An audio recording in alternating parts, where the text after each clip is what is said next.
It was one of the best Monday Night Raws in months, with HBK, Flair, Hogan, Cena, Nash, Hall, Sting, and of course the Beast Brock Lesnar.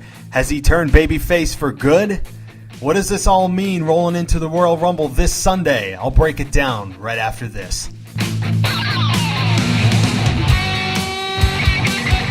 Podcasting from the capital city of the great state of New York. This is the Matt's Madness Show, a weekly podcast about the world of professional wrestling. Give me a hell yeah! Technology, and damn near anything else that comes to mind. And now, here's your host, Matt Corsell. Okay, guys, welcome to Matt's Madness. I don't want to waste any time today after one of the best Raws I've seen in months, and I would think many of you would agree that this was a Monday Night Raw that was more than just a bounce-back Raw. It wasn't even the same product, Monday Night Raw, compared to the last couple of weeks, and especially after that Christmas edition show and so forth. It was a breath of fresh air. I understand that these are legends and that they don't come on the show very often, so you got to take what you can get and enjoy when you have them there. But it was great. It was a very retro Monday Night Raw, a very nostalgic feel to it. And before I get into it, quick contact info. Twitter, Matts_Madness. Questions at mattsmadness.com. You can email me. Comment forms are always on every post I do. I'm also on Stitcher, iTunes under Matt's Madness, of course, mattsmadness.com if you didn't reach me there. I'm also on YouTube under Matt's Madness. So, hey, I'm everywhere. We're growing fast. Check me out. Wow. Okay, so this was a Monday Night Raw that did more than I expected. I knew it was going to be a Legends reunion night or whatever they wanted to call it, and I knew that it was going to kind of focus around the Royal Rumble, and it did, obviously. But it overachieved to me in many, many areas, and it opened with Brock Lesnar. A babyface reaction for the most part. Paul Heyman begins his usual intro speech. Lesnar grabs the mic, and he says he's ready to fight. He calls out Seth Rollins. Triple H then comes out, and he says he understands why he's upset since Seth Rollins embarrassed him last week. He tries to smooth things over, saying Lesnar suplex Rollins first, so he would have done the same thing. Lesnar asks Triple H if he's here to fix this or to fight. So just with that little intro, it was different. Lesnar actually grabbed the mic for once. He actually took command of the microphone. Granted, he's nowhere near Paul Heyman in terms of skill, but it's always interesting, and everybody pays attention when Brock Lesnar is on the mic because he's very, very few and far between. A man of few words. He does his talking in the ring. So Stephanie comes out with Kane and Big Show. She tries to cool down the situation between the tension with Triple H and Lesnar. It's really positioning Brock as the babyface here. I don't know if this whole reaction, I'm sure they expected it, but I don't know if it's just a test, a tease, or just I don't know, part of the whole script that they're doing, and they know what they're doing. I don't quite know. But it's interesting. The crowd, especially the male audience, is behind Lesnar 100% on this. And like I said last week, there's no real reason to hate Brock Lesnar. Give me a good reason. This guy's an ass-kicking machine. Doesn't cheat, doesn't steal, just comes in, whoops ass, and leaves. So the crowd is ready for him to explode. They want to see it. But then Rollins comes up on the screen saying Brock is always 2 steps behind. Heyman then says that this is between the adults and that the authorities should put a leash on their puppy before Brock fixes the situation by himself. The crowd even pops for Paul Heyman. Very interesting. Cena then comes out saying that everything the authority does just fires him up.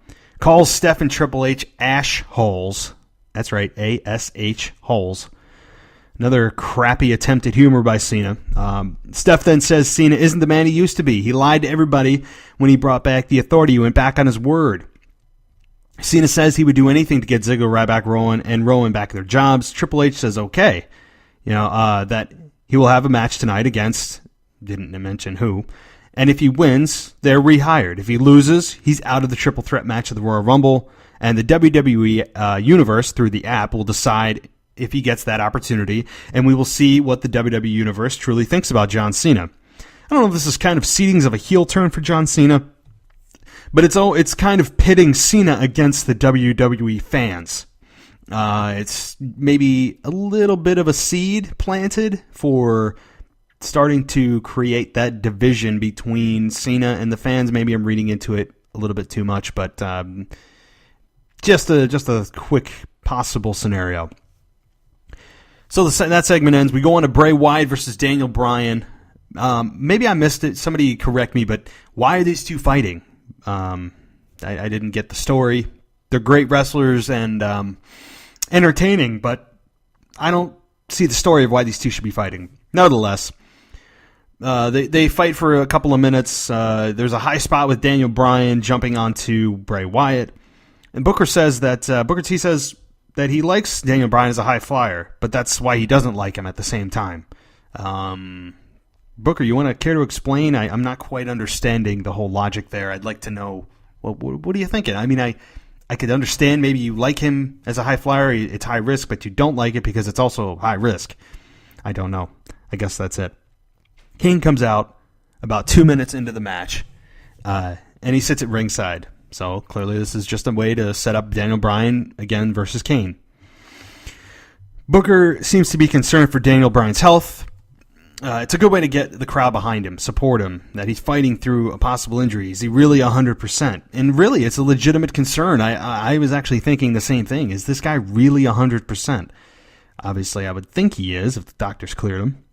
Bray Wyatt begins focusing on the neck of Daniel Bryan. It's a great heel move. It makes sense. It's good ring psychology. Bray Wyatt should be focusing on the neck. That is the injury that caused him to leave in the first place.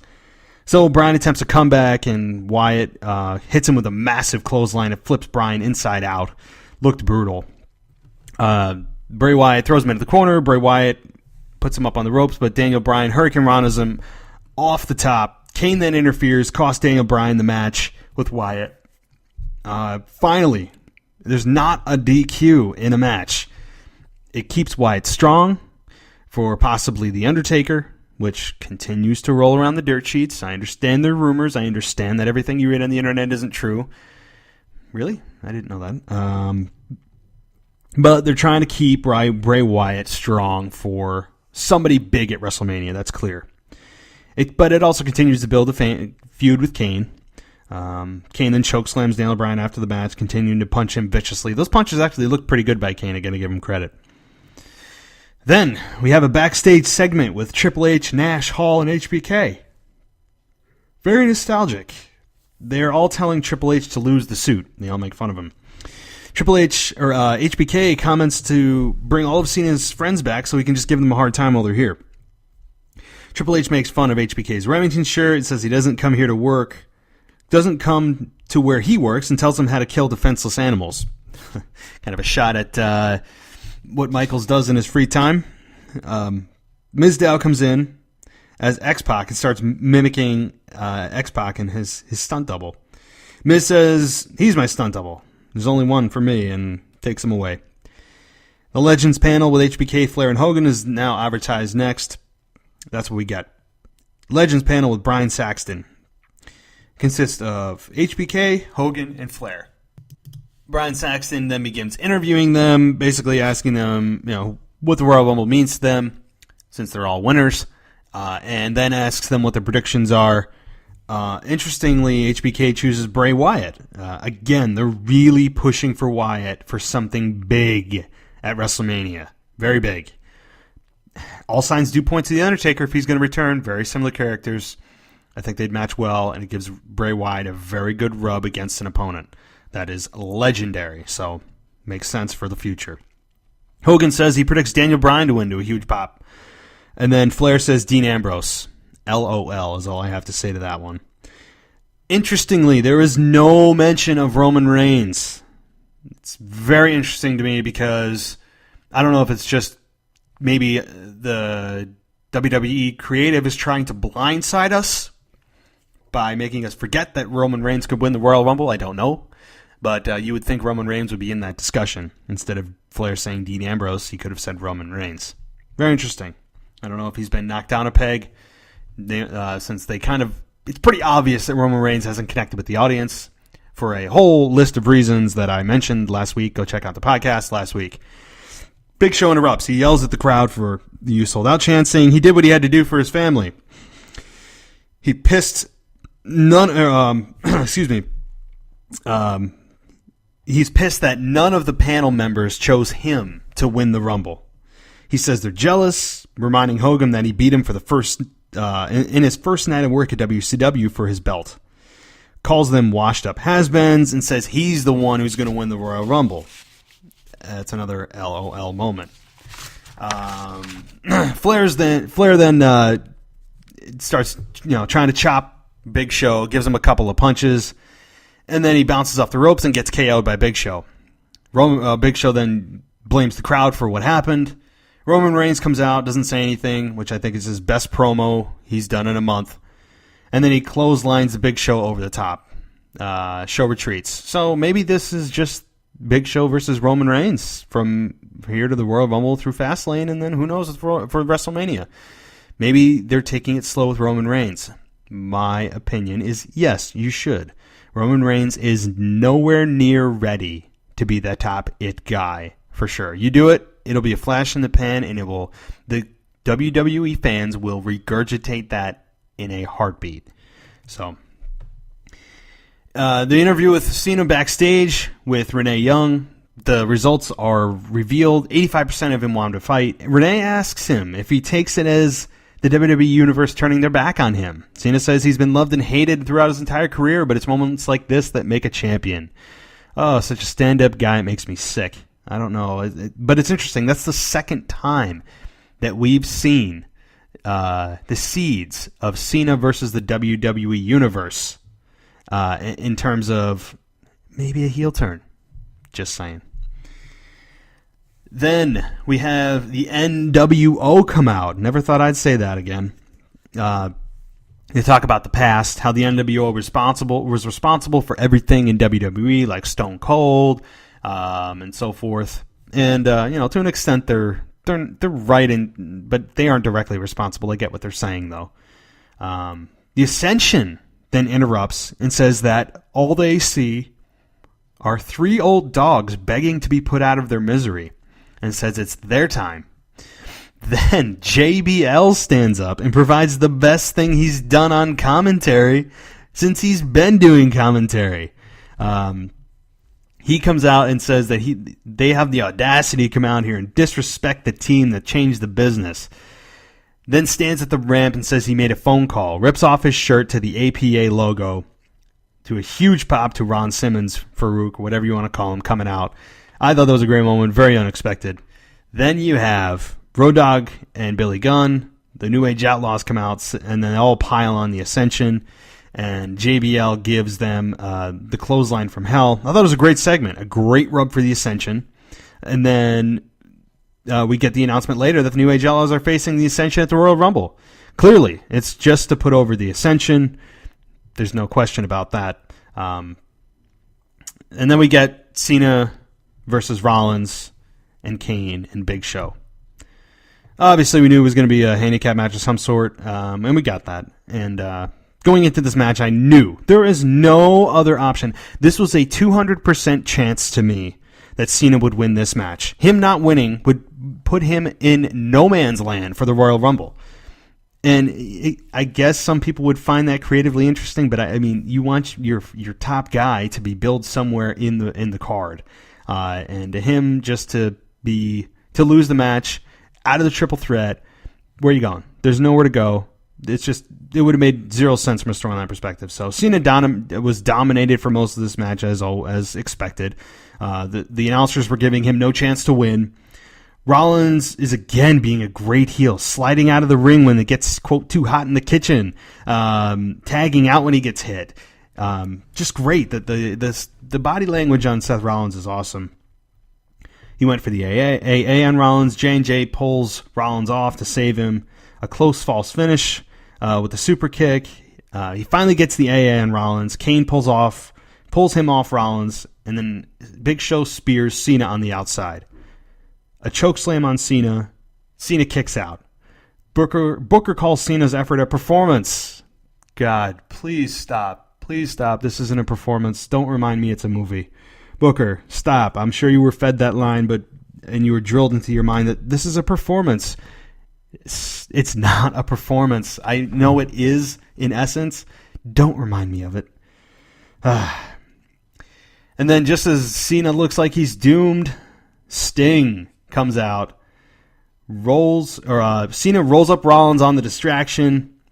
1, 2, 3, Cena wins. Triple H starts flipping out, yelling on the mic, saying this isn't happening, yelling for Sting, you don't belong here. Brock then comes out, tackles Rollins, F5's Kane, F5's Big Show, and we have Rollins retreat. Perfect heel move, because you want to see Rollins just get destroyed. I'm emotionally invested in Seth Rollins in terms of I really want to see this guy get his ass kicked. And that's what I'm looking for. Awesome job by Seth Rollins. This positions Brock as a babyface, for sure. As you heard in the very open of this show, with the audio of the end of Monday Night Raw, the crowd's popping like crazy for Brock Lesnar. I don't know, again, if this is a temporary babyface turn, if it's kind of a test, a tease, don't know. But I like it. I like Lesnar as a babyface. This guy could sell millions of t-shirts, even with Paul Heyman. Paul Heyman can make you love or hate him no matter what role he's in. So very cool to see Brock come in and just whoop ass. And that's what babyfaces do. So heels don't do that. They don't come in and just clear the ring. They sneak, they cheat, they do anything they can to get an unfair advantage. I don't see Brock doing that. So it was an awesome end to Raw. One of the best Raws in months. I don't know what you guys think about it. For all I've heard, it was an absolute flip flop from the previous weeks. And an awesome job. I gotta say, I gotta hand it to WWE for really pulling out all the stops. They went all out in terms of getting us interested in the Royal Rumble, and the actual Royal Rumble match itself, which finally got a little bit of attention and notoriety and luster, which it needed badly. And obviously the triple threat is as unpredictable as it can be, but I do have my theories, some of which may be tweaked now after watching Monday Night Raw. So I'll give you my predictions right after this quick break.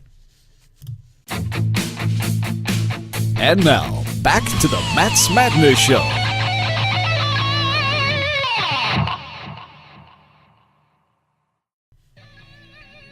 Alrighty, Royal Rumble predictions. My official last predictions for the Royal Rumble. Okay, the match that was added between the Road Dogg Billy Gunn, basically the New Age Outlaws versus the Ascension. Fully expect the Ascension to go over. These guys got the huge rub by from some of the biggest factions on Raw Monday. They wouldn't waste it by just burying them from the New Age Outlaws, who are yesterday's news. Granted, they're a legendary tag team. They are, and rightfully so, but it's the Ascension's time to move forward. It's the Ascension's time to move further, and they do that by beating the New Age Outlaws. By hook or crook, they're going to beat the New Age Outlaws. I expect a decent match. I really do, because the New Age Outlaws, they can still go, but the future is what WWE is investing in. The Ascension goes over.